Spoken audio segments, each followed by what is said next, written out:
अजित पवार यांच्या बंडानंतर तालुक्यातील ग्रामीण भागामध्ये देखील आता त्याचा परिणाम आपल्याला पाहायला मिळतोय. काही ग्रामीण भागातील नगरसेवक असतील, शहरातील ग्रामीण भागातील पंचायत समिती सदस्य आणि जिल्हा परिषद सदस्य यांनी देखील आता अजितदादांना समर्थन देण्यासाठी प्रतिज्ञापत्र लिहून देण्याचं सुरू केलेलं आहे आणि समर्थन देण्यासाठी पुढे आलेले आहेत. आपल्यासोबत बोलण्यासाठी ज्यांनी सुरुवात केलेली आहे, आपल्यासोबत बोलण्यासाठी वीरधवल जगदाळे आहेत.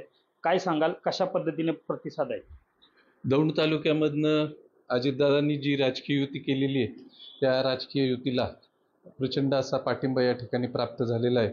दौंड तालुक्यातून मी स्वतः, आमच्या तालुक्याचे माजी आमदार रमेश थोरात, वैशालीताई नागवडे, जिल्हा परिषदेचे जवळपास 90% सगळे आपले सदस्य आणि पंचायत समितीचे सर्व सदस्य या सर्वांनी अजितदादांना पाठिंबा देण्याचं ठरवले.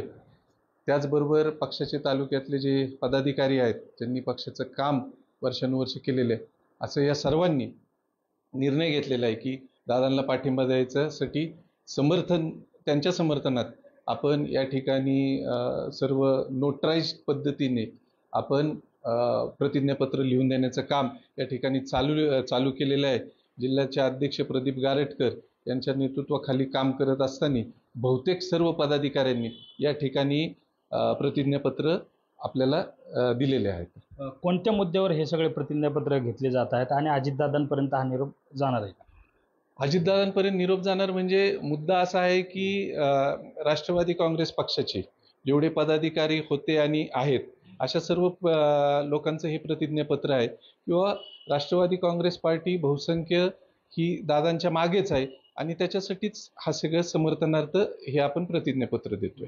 याच्यामधून नगरसेवक, माजी नगरसेवक आहे, जिल्हा परिषदचे माजी सदस्य, पंचायत समिती सदस्य, हे सगळे पदाधिकारी जे गेलेत, यांना पुढच्या काळामध्ये निधी मिळणार आहे का किंवा निधीची काय अपेक्षा आहे? याच्यामुळे हे सगळे गेलेले आहेत असं काय? निधीच्या अपेक्षांनी असं कुणी आलेलं नाहीये.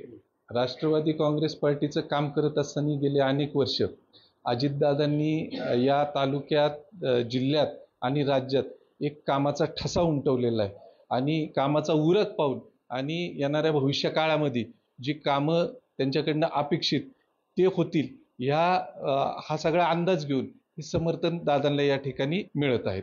पुढच्या काळात सत्तेचे समीकरण बदलणार नाही, विशेषतः पुणे जिल्ह्यातील.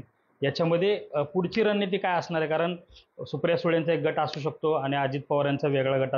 याच्यामध्ये रणनीती काय असणार आहे तुमची? रणनीती अशी काही नाहीये. अजितदादा जे सांगतील, त्यांचा जो निर्णय असेल तो सगळ्यांनी अंतिम असं ठरवलेला आहे.